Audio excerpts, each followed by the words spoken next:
కంగారు పడిపోయి విచారణ తీసుకొచ్చేసి మళ్ళీ వెళ్ళి వాళ్ళు కోర్టులకు వెళ్తే మేము ముట్టకెళ్ళి తినే పరిస్థితులు అయితే వెళ్ళాం.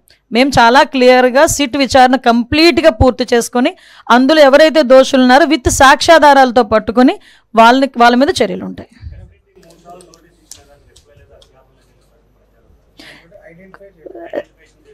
సార్ అది సిట్ చర్యలు దర్యాప్తు జరుపుతుంది. కొన్ని వాళ్ళ దర్యాప్తు జరిగేటప్పుడు మనం ఇంటర్నల్గా దానిలో మనం ఇన్వాల్వ్ అవ్వకూడదు.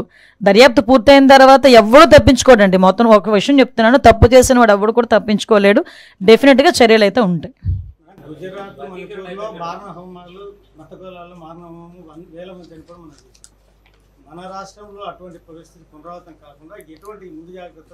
సార్ ఎట్టి పరిస్థితుల్లోనే అటువంటి జరగవండి. ఫ్యాక్షన్ లాంటి ఊర్లనే చంద్రబాబు నాయుడు గారు అనే వ్యక్తి ఫ్యాక్షన్ లేకుండా చేసిన పరిస్థితి. నక్సలైట్స్ అలాంటి వాళ్ళు ఫుల్ ఫ్లెజ్డ్గా ఉన్న సిచ్యువేషన్ని కూడా కామ్ డౌన్ చేసిన పరిస్థితి. అటువంటి వ్యక్తి ఈరోజు మత ఘర్షణలు అని చెప్పి అంటే ఎవరో ఇంటెన్షనల్గా చేయాలి అనుకుంటే మేమే ఈరోజు మీకు చెప్తున్నాం, 2-3 ప్రయత్నం చేశారు, మేము తిప్పుకొట్టుకున్నామని. మా దగ్గర పోలీస్ వ్యవస్థ అంత బలమైన వ్యవస్థ ఉంది. ఒక పక్క చంద్రబాబు నాయుడు గారు ఉన్నారు. ఇలాంటి వాటిని ఆదిలోనే తుంచేసే పరిస్థితి అది మాకు తెలుసు, మేము చేయగలం. విజయవాడకి మా ఇంటికి వచ్చారట. ఆ ఫోటో కూడా వీడియోలో రికార్డ్ అయింది. వీడెవరో తెలుగుదేశం పార్టీకి చెందినటువంటి ఒక లేడీ, ఒక పురుషుడు.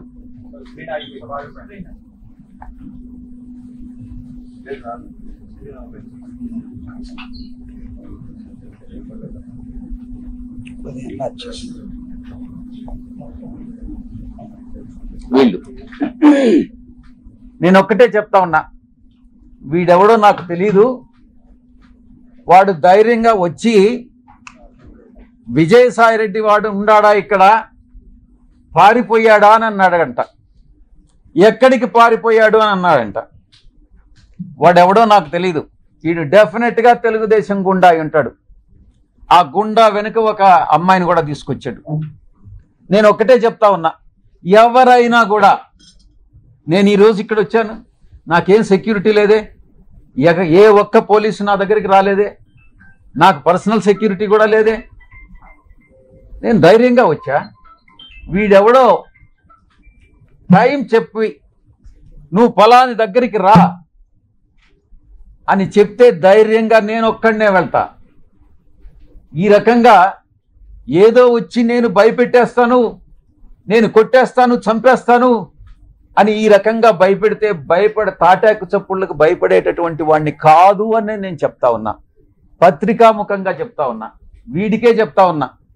నువ్వు టైం చెప్పరా, నేను వస్తా, లేదా నువ్వు మా ఇంటికి వచ్చి వాడు విజయసాయిరెడ్డి గారు ఎక్కడ అన్నావు కదా, నువ్వే చెప్పు, మీ ఇంటి అడ్రస్ చెప్పు, నేను వస్తా, చూసుకుందామని అన్నటువంటి విషయాన్ని నేను చెప్తా ఉన్నాను. నేను దీన్ని బట్టి ఒకటే అర్థం చేసుకోవాలి, ఏ ప్రభుత్వం అధికారంలో ఉన్నా,